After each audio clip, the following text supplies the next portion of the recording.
말씀은 신명기 4장 말씀입니다.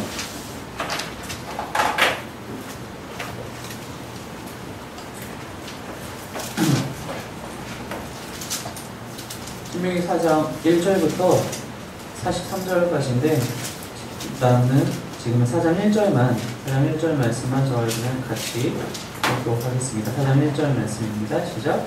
이스라엘아, 이스라엘아, 너희 가르치는 규례와 법도를 듣고 준행하라. 이제는 너희가 설 것이요 너희 조상의 하나님 여호와께서 너희에게 주신 땅에 들어가서 그것을 얻게 되리라. 신명기는 우리가 잘 알고 있다시피 이제 모세의 고별 설교로 이루어져 있었는데, 이게 신명기 전체가 딱 한 편의 설교가 아니라 네 편의 설교가 이제 모아진 것인데, 그 중에 지금 우리가 오늘 함께 나누려고 하는 이 4장 말씀은 첫 번째 설교의 후반부에 해당을 해요. 그래서 사실 이제 제가 새신자반을 마치고 계시록을 요한계시록 말씀을 같이 이제 공부하고 같이 말씀을 나누고 그렇게 하려고 했었는데, 요한계시록 공부를 좀 더 해야겠다라는 생각이 들어서 그 전까지는 일단은 신명기 말씀을 함께 좀 보려고 하는데, 왜 제가 4장부터 선택을 하게 됐냐면은 1, 2, 3장의 말씀은 이제 이 신명기 이 설교들, 모세의 이 설교들을 왜 모세가 다시 하고 있는지라는 그 토론이 있고, 그 다음에는 이 4장 바로 전인 3장까지는 다 과거에 대한 회상이에요. 이제 모세가 이스라엘 사람들에게 과거에 이러한 일들이 있었다라고 회상하는 장면이에요. 과거가 중요하지 않다는 것이 아니라, 사실 과거에 대한 이야기는 우리가 출애굽기, 민수기, 레위기를 다 보면서 우리 더 잘 알 수 있는 부분이고, 그것을 요약한 부분이기 때문에 일단은 넘어가고 4장으로 오는데, 그 과거를 모세가 요약하고 회상하면서 크게 세 가지를 이야기해요. 무슨 세 가지냐면은, 광야에서 40년을 보내오면서 너희가 실패하던 때가 얼마나 많이 있었느냐. 너희가 실패한 이유는 믿음이 없어서였고 순종하지 않아서였다. 그게 한 가지고요. 두 번째는 광야에서 40년 동안 살아오면서 날마다 실패만 하는 것은 아니고 승리하던 때도 있었는데, 그 승리를 한 이유는 하나님께서 너희를 도우셨고 그것이 하나님의 주권이었기 때문에 승리할 수 있었다. 그게 두 번째였고, 세 번째, 이 모세가 이 과거를 회상해서 하고 있는 이야기는 결국 그 모든 일들 가운데서 이스라엘이 하나의 공동체로서 하나님 앞에서의 하나의 공동체로서 합력하였을 때 선을 이루게 된다. 그 이야기를 이제 이 과거를 회상하면서 이야기를 하게 돼요. 이 4장의 본문을 통해서는 이제 첫 번째 설교가 마무리되는데, 어떻게 마무리를 하고 있냐면은, 너희가 이제 과거가 아니라 앞날을, 오늘과 내일을 살아갈 때 이제 그냥 살아가는 것이 아니고, 광야에서 그냥 살아가는 것이 아니고 이 요단강을 건너서 저 가나안 땅, 약속된 가나안 땅에 들어가서 살게 될 것인데, 그 미래의 삶을 너희가 어떻게 살아야 할 것인지에 대해서 이제 서론적인, 왜냐면 이제 이 5장 이후로도 또 계속해서 설교가 이어지니까요. 서론적인 차원에서 이 미래에 대한 삶을 당부하는 부분이 이제 오늘의 본문의 말씀입니다. 우리가 방금 1절 말씀을 읽은 것처럼 1절 말씀에 보니까 규례와 법도에 대해서 이제 이야기를 하고 있어요. 이것을 잘 지켜라. 그렇게 해야지만이 너희 조상 하나님 여호와께서 너희에게 주신 땅에 들어가서 그것을 얻게 되리라 라고 얘기를 하고 있어요. 규례와 법도를 듣고 진행하면은 하나님께서 너희에게 주신 땅에 들어가는 것으로 끝나는 것이 아니라 들어가서 그것을 얻게 된다는 거예요. 그러면 이게 구별이 되죠. 하나님이 분명히 너희에게 주셨다라고 얘기를 했어요. 주신 것으로 만족하지 말라는 뜻이에요. 주신 것으로 만족하는 것이 아니라, 그러니까 주셔서 그 땅에 들어간 것이 끝이 아니라 그것을 얻게 되는 작업이 필요하다는 거예요. 들어갔다고 얻은 게 아니라는 거죠. 들어간 것도 얻은 것은 다르다라는 거예요. 강을 건너는 건 누구나 할 수 있어요. 요단강을 건너는 거는 다리를 만들든 배를 지어서 배를 타고 건너가든 누구나 건너갈 수 있어요. 이스라엘 사람이 아니라도 건너갈 수 있어요. 그 땅에 들어가는 게 중요한 게 아니라 그 땅을 얻는 게 중요한데, 그것이 규례와 법도를 듣고 준행함으로써 그게 가능해진다라는 이야기예요. 그래서 이제 이 해당 본문을 통해서 5가지 이야기를 합니다. 첫 번째는 2절에서 4절까지의 말씀입니다. 같이 읽습니다. 시작. 내가 너희에게 명령하는 말을 너희는 가감하지 말고 내가 너희에게 내리는 너희 하나님 여호와의 명령을 지키라. 여호와께서 바알보올의 일로 말미암아 행하신 바를 너희가 눈으로 보았거니와 바알보올을 따른 모든 사람을 너희의 하나님 여호와께서 너희 가운데서 멸명시키셨을 때 오직 너희의 하나님 여호와께부터 떠나지 않는 너희는 오늘까지 다 생존하였느니라. 첫 번째 모세가 당부하려고 하는 것은 하나님의 명령을 지키라는 거예요. 첫 번째 명령 자체가 하나님의 명령을 지키라는 거예요. 근데 이 명령을 지키라고 얘기를 하면서 어떠한 예를 들고 있냐면은 너희가 바알볼의 일 때문에 어떤 일들을 겪었는지 너희가 잘 알고 있지 않느냐. 그 이야기가 무슨 이야기냐면은 민수기 25장 말씀입니다. 같이 보겠습니다. 민수기 25장 1절부터 5절까지 말씀입니다. 구약성경 231페이지 민수기 25장 1절부터 5절까지의 말씀 함께 읽겠습니다. 시작! 이스라엘이 시딤에 머물러 있더니 그 백성이 모압 여자들과 음행하기를 시작하니라. 그 여자들이 자기 신들에게 제사할 때에 이스라엘 백성을 청하매 백성이 먹고 그들의 신들에게 절함으로 이스라엘이 바알볼에게 가담한지라. 여호와께서 이스라엘에게 진노하시니라. 여호와께서 모세에게 이르시되 백성의 수령들을 잡아 태양을 향하여 여호와 앞에 목매어 달라. 그리하면 여호와의 진노가 이스라엘에게서 떠나리라. 모세가 이스라엘 지파만들에게 이르되 너희는 각각 바알볼에게 가담한 사람들을 죽이라 하니라. 이게 바로 지금 바알볼 사건이에요. 모압 여자들과의 그런 음행 가운데서 그것으로 끝나는 게 아니라 그것은 당연히 우상들을 같이 들고 들어와서 바알볼에게 절하는 사건이 벌어집니다. 이것 때문에 하나님께서 진노하셔서 그것에 가담한 사람들을 다 죽이죠. 모세가 이제 그 얘기를 하고 있는 거예요. 그 얘기를 하면서 너희가 그 일들 너희 눈으로 실제로 보지 않았느냐. 그날 살아남은 자, 그날 살아남았기 때문에 지금 이 자리에 와 있겠죠. 그날 너희는 어떻게 살아남았느냐? 하나님께 붙어서 떠나지 않았기 때문에 살아남지 않았느냐? 그렇기 때문에 너희는 앞으로도 하나님의 명령을 잘 지킴으로 하나님께 붙어서 떠나지 말라라고 첫 번째로 지금 당부를 하고 있는 거예요. 하나님께 붙어서 떠나지 않는 그것은 무엇을 얘기하느냐? 그게 두 번째 명령인데 5절에서 8절까지 말씀입니다. 같이 있습니다. 시작! 내가 나의 하나님 여호와께서 명령하신 대로 규례와 법도를 너희에게 가르쳤나니 이는 너희가 들어가서 기업으로 차지할 땅에서 그대로 행하게 하려 함인즉 너희는 지켜 행하라. 이것이 여러 민족 앞에서 너희의 지혜요 너희의 지식이라. 그들이 이 모든 규례를 듣고 이르기를 이 큰 나라 사람은 과연 지혜와 지식이 있는 백성이로다 하리라. 우리 하나님 여호와께서 우리가 그에게 기도할 때마다 우리에게 가까이 하신과 같이 그 신이 가까이함을 얻은 큰 나라가 어디 있느냐. 오늘 내가 너희에게 선포하는 이 율법과 같이 그 규례와 법도가 공의로운 큰 나라가 어디 있느냐. 하나님께 붙어서 떠나지 않는다는 것은 규례와 법도를 지켜서 행하는 것이란 거예요. 그래서 이제 5절에서 모세가 얘기한 것과 마찬가지죠. 이렇게 지켜서 행함으로써 6절 말씀에서 뭐라고 얘기를 하고 있냐면은 그래서 다른 나라 사람들이 이스라엘을 보고 와 정말 그 민족에는 그 나라에는 진짜 지혜 진짜 지식이 있구나. 하나님을 올바로 믿는 사람들을 세상 사람들이 볼 때 그렇게 본다라는 거예요. 요즘은 좀 그렇지 않죠. 요즘은 내가 신앙생활을 열심히 한다고 해서 내 주변의 사람들이 나를 정말 와 저 사람 정말 대단하다라고 잘 보지는 않아요. 그런데 그 첫 번째 이유는 나를 비롯한 교회와 크리스천들의 현대의 크리스천들에게 있어요. 제대로 신앙생활을 해오지 않았기 때문에 그렇기 때문에 사람들이 그런 사람들에 대해서 별로 기대하지도 않고 겉으로만 저렇게 가식적으로 한다라고 생각하게 된다는 말이죠. 그래서 요즘 얼마나 안티기독교인들이 많이 있습니까? 하지만 진짜 말 그대로 명령을 규례와 법도를 지키는 자들은 정말로 제대로 지키는 자들은 세상 사람들이 겉으로는 그렇게 욕할지 몰라도 속으로는 다르게 생각한다는 거예요.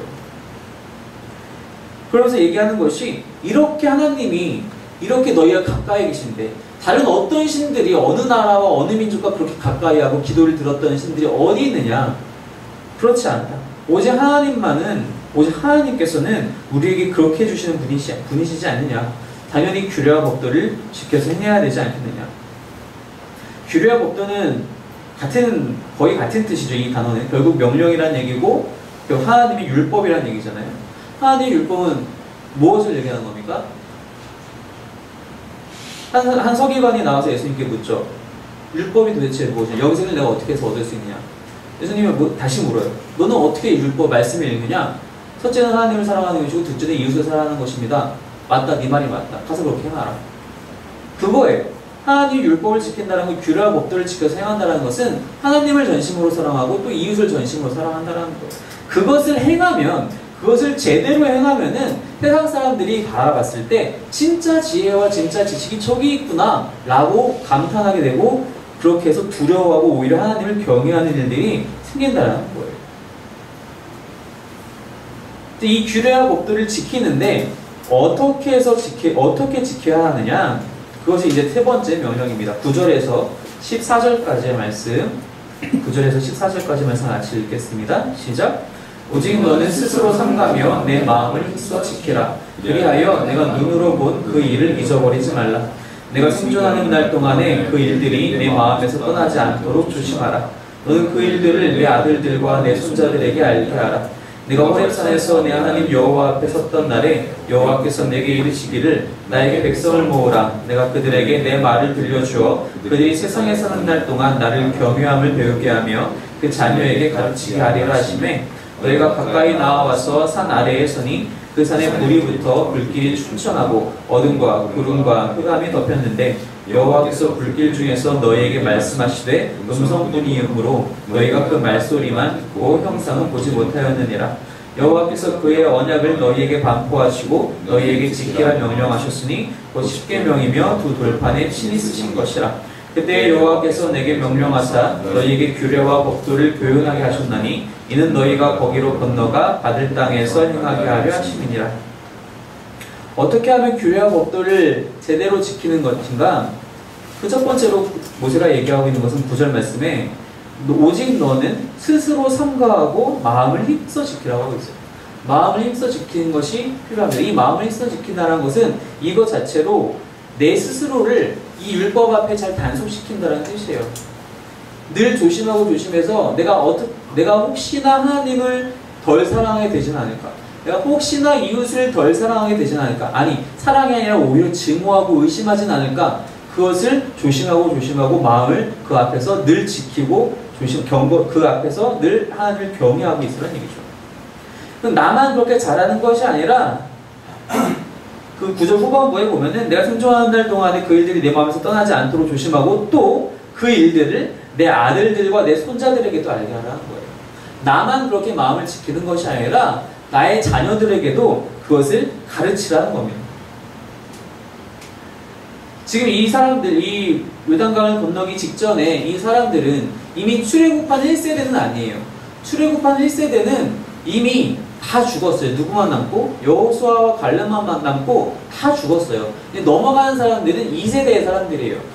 여기서 말하는 2세대라는 것은 그 1세대 사람들이 시작했던 그 출애굽 초반부에서는 그 군인으로 계수되지 않았던 사람들의 대다수를 지금 얘기하고 있는 거예요.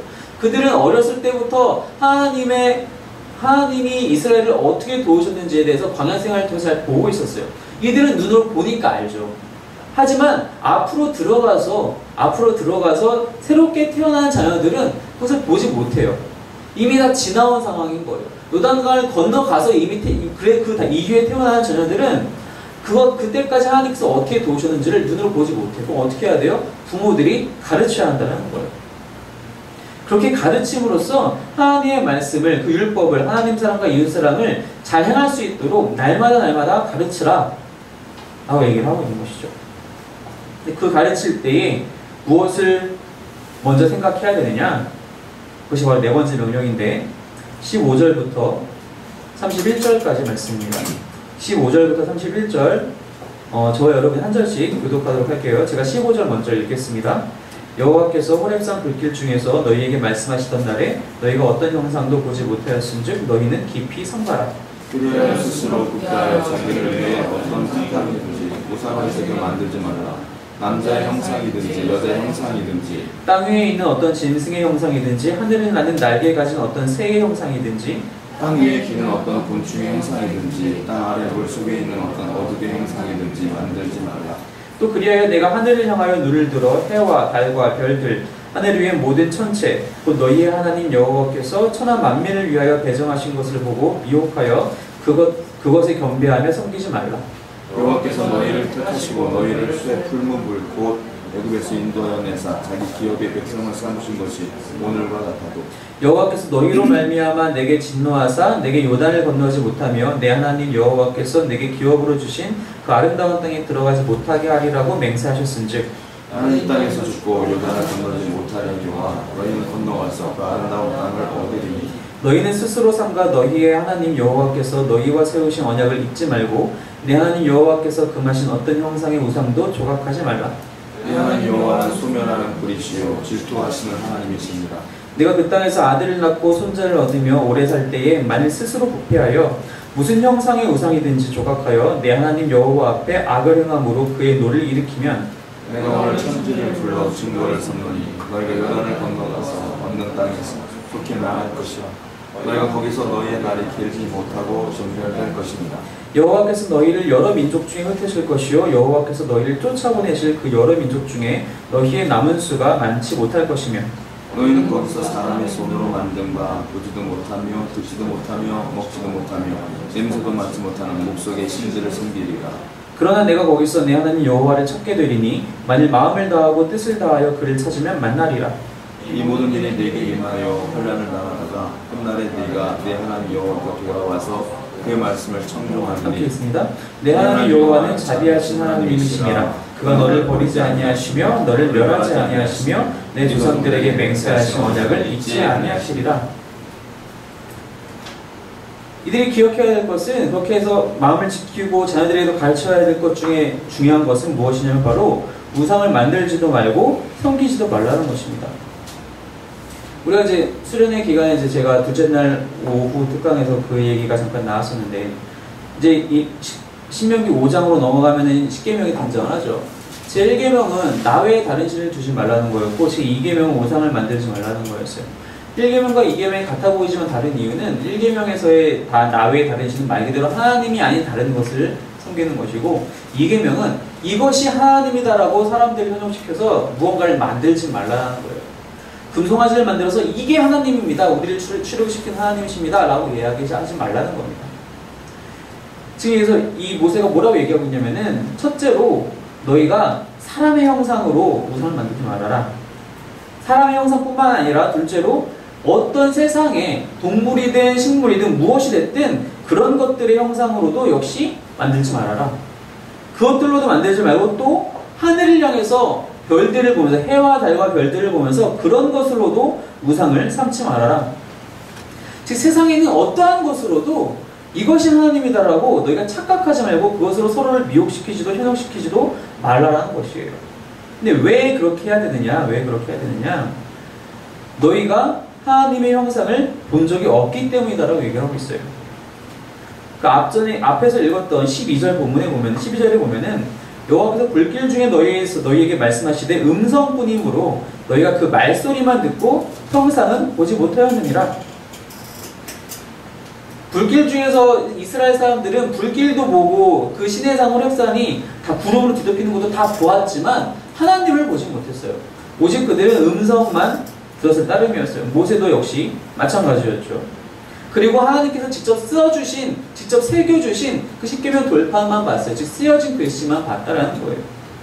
너희가 실제로 하나님의 형상을 본 적이 없기 때문에 너희가 하나님이 이것이 하나님이다라고 해서는 안 된다라는 것이죠. 그리고 그렇게 해서 만약에라도 너희가 그렇게 우상을 섬기게 된다면 어떤 일들이 벌어지느냐? 바로 너희가 들어간 그 땅에서 다 죽고 전멸될 것이다. 26절에 그렇게 나와 있죠. 내가 오늘 천지를 불러 증거를 삼노니 너희가 요단을 건너가서 얻는 땅에서 속히 망할 것이라. 너희가 거기서 너희의 날이 길지 못하고 전멸될 것이니라. 아까 서두에 말씀드린 것과 같이 그 땅에 누구나 들어갈 수는 있어요. 누구나 들어갈 수는 있지만 하나님의 말씀대로 살지 않으면은 그 땅을 얻지 못한다는 겁니다. 얻지 못하고 속히 죽고 전멸될 것이다. 어떻게 하면? 우상을 섬기게 되면. 우상을 섬긴다는 것은 일단 눈에 보이는 무언가가 필요하다는 거예요. 눈에 보이지 않는 것으로는 내 마음이 아직 안심할 수 없다는 것이고 내 마음이 안정되지 않는다는 거예요. 눈에 뭐가 보여야, 내 손에 무언가 잡혀야 내가 좀 마음을 놓을 수 있다는 거예요. 내 손에 무언가 쥐어져야 비로소 내가 마음을 놓고 무엇이라도 그 이후에 할 수 있겠다. 또 요단강을 건널 때 이들이 어떻게 하죠? 하나님께서 막 말씀하시죠. 요단강을 건널 때는 이미 다 일이 이루어지고 요단강이 멈추는 것을 눈으로 봐야지 건너는 것이 아니라 실제로 내가 요단강을 건너려고 했을 때 요단강이 멈췄던 것처럼 하나님이 이들에게 원하시는 것 역시 눈에 보이는 무언가를 만들어서 내 눈으로 봐야지 믿고 내 손에 쥐어져야지 믿는 것을 원하시는 것이 아니라 그런 것이 없어도 하나님만을 믿는 것. 어떻게? 하나님께서 들려주시는 음성으로 하나님께서 우리에게 허락하신 말씀으로 하나님을 믿는 것을 하나님이 원하신다는 겁니다. 혹여라도 그렇게 돼서 너희가 나에게서 멀어진다 하더라도 다시 돌아온다면 31절 말씀처럼 내 하나님 여호와는 자비하신 하나님이심이라 그가 너를 버리지 아니하시며 너를 멸하지 아니하시며 내 조상들에게 맹세하신 언약을 잊지 아니하시리라. 실제로 이렇게 되죠. 실제로 이스라엘 사람들은 그 왕정 시대를 지나오면서 우상들에게 많이들 넘어가요. 그죠? 우리가 잘 알고 있는 것은 아합과 이세벨 여왕이 있었잖아요. 이세벨로 말미암아 온갖 우상 숭배가 판치던 때 얼마나 사람들이 거기에 타락합니까? 그런 것들이 남아서 북이스라엘도 남유다 국도 멸망하고 결국 포로로 끌려가죠.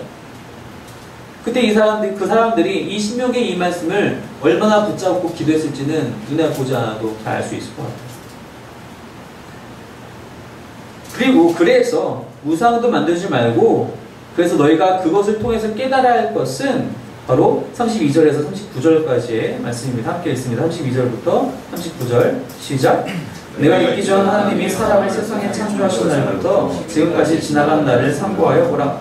하늘이 끝에서 저 끝까지 이런 큰 일이 있었느냐? 이런 일을 들은 적이 있었느냐? 어떤 국민이 불가운데에서 말씀하신 하나님의 음성을 너처럼 듣고 생존하였느냐? 어떤 신이 와서 시험과 이적과 기사와 전쟁과 강한 손과 편팔과 크게 두려운 일로 한 민족을 다른 민족에게서 인도하여 낸 일이 있느냐? 이는 다 너희의 하나님 여호와께서 애굽에서 너희를 위하여 너희의 목전에 생각하신 일이라. 이것을 내게 나타내심은 여호와는 하나님이시요 그 외에는 다른 신이 없음을 내게 알게 하려 하심이니라. 여호와께서 너를 교훈하시려고 하늘에서부터 그의 음성을 내게 듣게 하시며 땅에서는 그의 큰 물을 내게 보이시고 내가 불 가운데서 나오는 그의 말씀을 듣게 하셨느니라. 여호와께서 내 조상들을 사랑하신 고로 그 후손인 너를 택하시고 큰 권능으로 친히 인도하여 애굽에서 나오게 하시며 너보다 강대한 여러 민족을 내 앞에서 쫓아내고 너를 그들의 땅으로 인도하여 들여서 그것을 내게 기업으로 주려 하심이 오늘과 같으니라.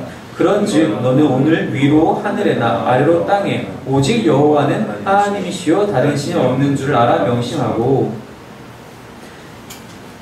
그래서 이스라엘 사람들이 결과적으로 이러한 과정들을 통해서 즉 하나님의 명령을 지키는데 그 명령이란 것은 규례와 법도를 지켜서 행하는 것이고 그것을 마음을 지키고 자녀들에게도 계속 가르치면서 지키는데 그것의 중심은 우상을 만들지도 섬기지도 않는 것인데 이러한 일들을 통해서 내가 결국에 내가 알고 깨닫게 되는 것은 하나님만 여호와만 나의 하나님이시다라는 것. 사실 5절에 말씀 나온 것과 같이 이것을 내게 나타내시면 여호와는 하나님이시요 그 외에는 다른 신이 없음을 내게 알게 하려 하심이니라. 오직 하나님만이 한 분 하나님이시라는 것을 알아야 한다는 것입니다. 그것으로 가나안을 약속된 땅을 살아가야 한다는 것입니다. 그 믿음을 가지고. 그래서 40절에서 다시 한번 마무리를 해요. 오늘 내가 내게 명령하는 여호와의 규례와 명령을 지키라. 너와 네 후손이 복을 받아 내 하나님 여호와께서 내게 주시는 땅에서 한없이 오래 살리라. 규례와 명령을 지키게 되면 하나님께서 주시는 땅에서 한없이 오래 살게 될 것이라고 약속을 하고 계시다는 겁니다. 아까 말씀드린 것과 같이 규례와 법도는 율법을 얘기하는 것이고 율법은 하나님을 사랑하는 것이고 이웃을 사랑하는 것입니다. 우리 안에 이것이 있어야 한다는 거예요. 우리도 역시 약속받은 땅이 있어요. 그죠? 하나님 나라가 우리에게 있습니다. 약속받은 땅이 있고 우리는 그 나라를 소망하며 이 땅을 지금 살아가고 있어요. 우리도 마찬가지로 하나님의 율법, 이 사랑의 율법을 지키지 않고서는 그 땅을 얻어낼 수 없다는 거예요. 내가 말씀을 지키지 않으면, 믿지 않으면, 행하지 않으면은 그것은 나와 무관한 일이 되어버리고 만다라는 것입니다. 단지 이스라엘 사람들만을 위해서 요단강을 건너기 위한 이스라엘 사람들을 위한 것이 아니라 하나님 나라를 바라보고 그 땅을 소망하는 모든 자들 역시 규례와 법도, 즉 하나님의 그 사랑의 율법을 날마다 지켜야 한다는 것입니다. 또 한 가지 생각해 봐야 될 것은 그 와중에 우리는 눈에 보이는 것에 집중하는 것이 아니라 본질인 하나님의 말씀을 온전히 믿는 것이 그 말씀을 중심으로 살아가는 것이 필요하다는 것입니다. 모세가 지금 얘기한 것처럼 이스라엘 사람들은 놀라운 일들을 정말 많이 봤어요. 일단 광야 생활 40년 동안 날마다 불기둥을 보고 구름기둥을 보아왔어요. 광야에서 태어난 자녀들은 그게 당연하다고 생각했을 거예요. 그런 놀라운 일들이. 새벽이면 만나가 내려요. 때가 되면 메추라기를 먹을 수 있어요. 전쟁이 터지면은 하나님이 날마다 도와주세요. 이스라엘이 순종했을 때. 출애굽을 한 사람들은 홍해가 갈라지는 것도 봤고요. 이제 앞으로는 요단강이 멈추는 것도 보게 될 거예요. 시내산에서는 불 가운데서 구름 가운데서 임하시는 하나님도 만났어요. 눈으로 보지 못했지만 음성을 들어요. 그 와중에 이스라엘을 하나님께서 징계하실 때는 땅이 갈라지는 것도 보았고요. 수많은 일들을 봤어요. 해가 멈춰서 여호수아가 열심히 싸울 수 있는 상황도 보게 됐어요. 하지만 중요한 것은 그러한 현상이 눈에 보이는 그러한 것이 중요한 것이 아니라 하나님의 말씀이 더 중요하다는 겁니다. 그렇게 불 가운데서 구름 가운데서 하나님의 말씀을 우리가 만나주시지 않으셨다면 이 백성들이 어떻게 하나님을 믿고 따르겠어요? 무엇을 가지고 믿고 따르겠어요? 우와 놀랍다라고 끝이면 그걸 가지고 40년을 살아갈 수 있습니까? 그럴 수 없어요. 눈으로 보이는 그런 놀라운 일들만으로 내가 40년을 광야에서 살아갈 수 있나요? 우리가 그럴 수 없다는 거예요. 하나님께서 허락하신 그 말씀이 있었고 명령이 있었고 들려주시는 음성이 있었기 때문에 이들이 그것을 붙들고 그 광야 생활 40년을 지켜나갈 수 있었다는 겁니다. 우리도 마찬가지라는 거예요.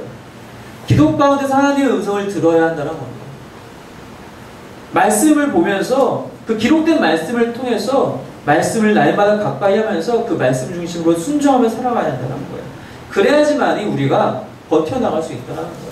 아까 오전에도 목사님께서 말씀하셨지만 신앙은 문제가 없는 것이 아니라 문제를 이겨나가는 것이라고 말씀하셨잖아요. 말씀을 중심으로 기도 가운데 살지 않으면은 우리는 눈에 보이는 것에 휘둘리게 된다는 겁니다. 눈에 보이지 않는 하나님의 말씀이 들리는 음성이 이것이 진짜 본질이라는 것이죠. 결국 이 모든 것의 목표는 바로 하나님을 바로 아는 것에 있다는 것입니다. 하나님이 정말로 누구신지 또 그 마지막 우리 방금 읽은 32절부터 그렇게 나오잖아요. 하나님 어떠한 분이시냐? 너희를 이끌어내시고 너희를 창조하시고 너희를 늘 보호하시며 너희를 가르치시고 너에게 약속된 것들을 다 이루시는 분, 그분이 하나님 아니시냐? 하나님을 바로 아는 것을 위해서 이렇게 이들이 이러한 명령들을 지켜야 한다는 것입니다. 이러한 명령들을 지키는 이유가 단지 내가 이 땅에서 잘 살기 위해서 가나안에서 약속받은 그 젖밥꿀이 흐르는 그 가나안의 놀라운 소산물이 이 명령의 그 결과가 아니라 그런 것들은 부수적인 보상에 불과해요. 이런 명령의 목적은 오직 하나님을 바로 아는 것. 그래서 하나님과 내가 올바른 관계 안에 있는 것이 그것이 이 명령의 진짜 목적이라는 거예요. 우리가 말씀을 가까이 하고 기도간의 음성을 듣는 것은 내 기도에 대한 나를 위한 응답을 내가 원하는 응답을 받아내고자 하는 것이 아니라 내가 그것을 통해서 하나님을 더 바로 알고 하나님과 더 가까워지는 것을 하나님이 원하신다는 것입니다. 그러면서 모세가 이제 마지막으로 무엇을 이야기를 하냐면은 도피성에 대한 이야기를 하고 있어요. 41절부터 43절까지의 말씀입니다. 시작! 그때 모세가 요단 이쪽에 도는 쪽에서 세 성읍을 구별하였으니 이는 과거에 원한이 없이 부지 중에 살인한 자가 그곳으로 도피하게 하기 위함이며 그중 한 성읍으로 도피한 자가 그 생명을 보전하게 하기 위함이라. 하나는 광야 평원에 있는 베셀이라 루벤 지파를 위한 것이요 하나는 길랏 라못이라 갓 지파를 위한 것이요 하나는 바산 골란이라 므낫세 지파를 위한 것이었더라. 율법을 잘 지켜야 된다는 것에 대해서 먼저 강조하면서 그 말씀이 어느 정도 정리가 되니까 도피성에 대한 이야기를 해요. 이 도피성에 대한 얘기가 끝나고 이제 44절부터는 이제 또 율법을 선포하기 위한 준비를 하고 5장부터 10계명, 즉 율법의 가장 기초면서 중심인 10계명으로 시작해서 율법이 쭉 다시 한번 선포가 돼요. 근데 그 사이에 왜 도피성이라는 이야기가 끼어져 있느냐? 율법을 사람들이 생각하기에 내가 무언가를 의무적으로 해야 되는, 나를 좀 단속하고 나에게 좀 나의 자유를 제한하고 혹은 내가 율법을 지키지 못하면 벌받고, 물론 앞에서도 그런 얘기 나왔잖아요. 지키지 않으면 너희가 절멸될 것이라. 그 사이에 이 이야기가 들어간 이유는 하나님은 그런 벌 주기만 원하시는 하나님이 아니라 그 안에서도 여전히 우리에게 은혜 주시고 우리를 어떻게든 살리시려고 하는 하나님이시라는 것을 이야기하고 싶은 거예요. 도피성의 목적이 무엇이냐면은 42절에 나온 것과 같이 원한이 없이 부지 중에 살인한 자, 즉 의도하지 않았던 거예요. 고의적인 살인이 아니라 사고인, 말 그대로 사고가 발생해요. 사고가 범죄가 아니라, 범죄라기보다는 사고가 발생해서 어쨌든 사람이 피 흘렸기 때문에 이 사람은 지금 피해 복수를 받아도 전혀 다른 사람들 그 복수자의 그런 다른 사람들의 복수를 욕할 수 없는 그런 상황인 거예요. 그럴 때 어떻게 해야 되느냐? 도피성으로 도망가야 돼요. 도피성으로 도망가면은 이제 그 율법에 대한 더 자세한 얘기들이 다 나오게 되지만 대제사장이 바뀔 때까지는 이 사람이 그 도피성 안에만 있으면 보호받을 수 있어요. 물론 도피성에서 한 발짝이라도 나왔다가 그 복수자들에게 걸리게 되면은 죽어도 무방해요. 그 사람의 잘못인 거예요. 하지만 도피성 안에만 있으면은 누구도 이 사람을 건드릴 수가 없다는 거예요. 그게 바로 도피성이거든요. 하나님은 우리를 강압적으로 이러한 율법들을 지키게끔 막 우리를 억누르고 억압하시는 분이 아니라 그 안에서도 우리를 사랑으로 은혜를 베푸시면서 우리가 이런 것들을 감당하게끔 하시는 분이시라는 겁니다. 이 모든 율법들 가운데서 이 도피성을 이렇게 주신 이유는 이 도피성에 붙잡혀 있기만 하면, 이 도피성 안에 있기만 하면은 살 수 있다는 거예요. 결국 이 도피성 역시 그리스도를 예표해요. 우리가 그리스도 안에만 있기만 하면은 우리는 살 수 있어요. 우리가 죄가 많다 할지라도 그 안에서 우리는 예수 그리스도의 보혈의 능력으로 그 보혈이 덮인 바 되어서 우리는 죄 없다라고 우리는 하나님께 인정받을 수 있게 된다는 거예요. 그 안에서 우리는 구원받을 수 있게 된다는 것입니다. 사람으로서 율법을 다 지킬 수 있느냐? 그런 사람이 없다라고 그랬어요. 단 한 사람도 율법을 다 지킬 수 없다라고 예수님도 사도 바울도 다 똑같이 말씀하고 있어요. 이 율법들을 다 지킬 수 없기 때문에 이것이 필요하다, 이러한 은혜가 필요하다는 거예요. 그래서 우리에게 그리스도 예수가 필요하다는 것입니다. 이 모든 것이 하나님만이, 여호와만이 오직 우리 하나님이시라는 것, 단 한 분 하나님이시라는 것을 알게 하기 위하여, 진짜 하나님이라는 것을, 내가 믿는 이 여호와 하나님이 진짜 하나님이라는 것을, 진짜 유일하신 하나님이라는 것을 알게 하기 위하여 지금 이 이야기를 모세가 하나님을 통해서 이스라엘 백성들에게 전하고 있다는 사실입니다. 아까 말씀드린 대로 우리 역시 마찬가지죠. 이 시대를 살아갈 때 우리는 그냥 살아가는 것이 아니라 하나님 나라를 소망하면서 살아갑니다. 하나님 나라를 소망하면서 아직도 악에 가득한 세상을 우리는 살아가고 있어요. 이 와중에 우리는 말씀을, 이 규례와 법도, 이 사랑의 율법을 지킴으로써 우리가 왜 크리스천인지를 남들과 세상과 구별할 수 있어야 된다는 거예요. 우리가 그렇게 구별된 삶을 살아갈 때야만이 비로소 세상 사람들도 우리가 하나님을 따르는 하나님의 지혜를 알게 되고, 우리도 역시 하나님만이 진짜 하나님이라는 것을 알게 되고 깨닫게 되고 체험하게 되고 또한 고백하게 된다는 것입니다. 저와 여러분의 삶 가운데 날마다 이러한 고백이, 또 이러한 신앙의 실천이 날마다 있기를 주님의 이름으로 소망합니다. 그래서 하나님의 나라를 날마다 소망하면서 그 땅을 살아가는, 그 땅을 그냥 들어가는 것으로 끝나는 것이 아니라 말 그대로 얻어내는, 그 땅에서 살게 되는 저와 여러분이 되기를 주님의 이름으로 축원합니다. 같이 함께 기도하면서